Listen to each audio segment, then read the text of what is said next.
Gippsland Jersey was created in 2016. We are a little milk brand that is all about paying farmers a fair price. So we are supplying to a number of Woolworths stores and Coles. It's an amazing opportunity because most of the people in the population shop at these supermarkets, so you need to be where they are. Sally Jones thought getting a space on the supermarket shelves was going to take her business to the next level and secure a future for farmers in her area.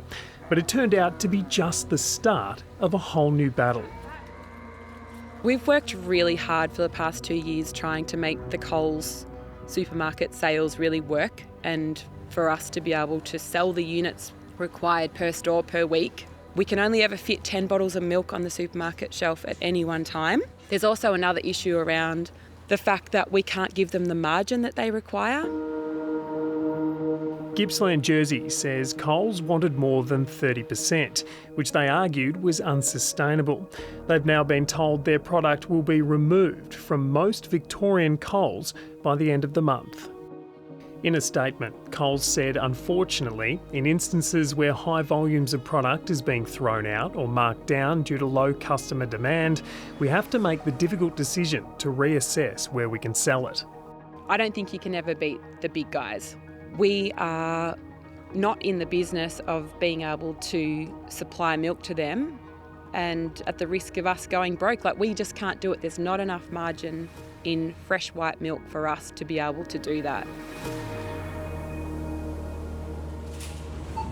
The Food and Grocery Code requires supermarkets to act in good faith when negotiating with suppliers, but it's voluntary to sign up.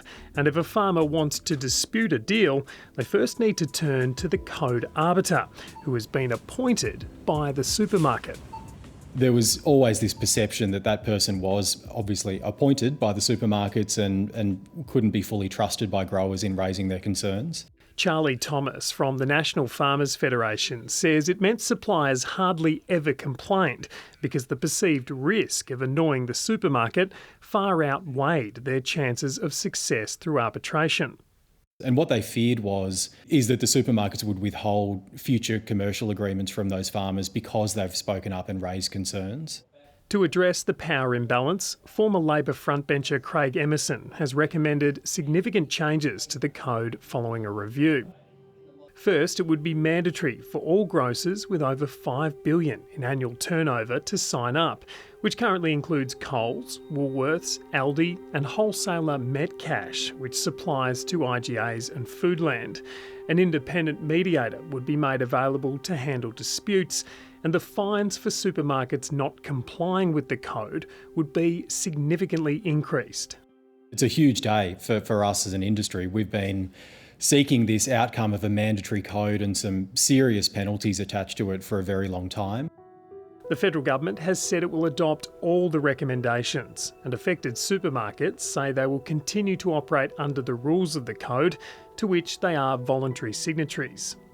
As to whether the broader public will notice a difference, a mandatory code of conduct will help farmers, and that's a good thing, but it will do nothing to bring down food and grocery prices for shoppers who are being price gouged. Greens Senator Nick McKim chaired a recent Senate inquiry into supermarket prices. He argues prices will remain high until more is done to break the market dominance of the big players.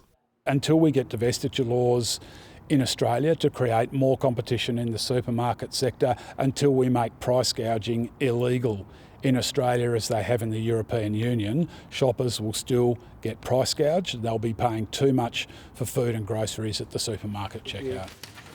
Rich Torino and Jonathan Englert have made a business out of selling the 25% of vegetables that don't leave the farm. They were disappointed the review didn't do more to address the aesthetic standards supermarkets adopt. We thought that if there was a focus on allowing a wider range of produce, meaning things that weren't as perfect, into the mix, that would help the farmers, it would help consumers, and it would be a much faster path probably to helping in the affordability space. The recommendations do include that fresh produce standards and specifications must be reasonable, but Rich and Jonathan think that's too vague to make any real difference. If the supermarkets were forced to loosen their specs, farmers would get paid more for the work they do. They'll be able to sustain cheaper prices as well, which obviously means the consumer would benefit. The National Farmers Federation says any measures to improve the health of the agriculture industry will help keep prices down. 37% of vegetable producers are considering walking away from the industry. Now, ultimately, if you have fewer farmers farming, that's less supply of fresh Aussie produce coming onto our shelves. That can only push prices up. Every little bit will help, so we're heading in the right direction. But the call to action is about the consumer, the Australian people showing up and demanding that supermarkets stock Australian-owned and made products. Farmers love what they do, but they also can't do it for free.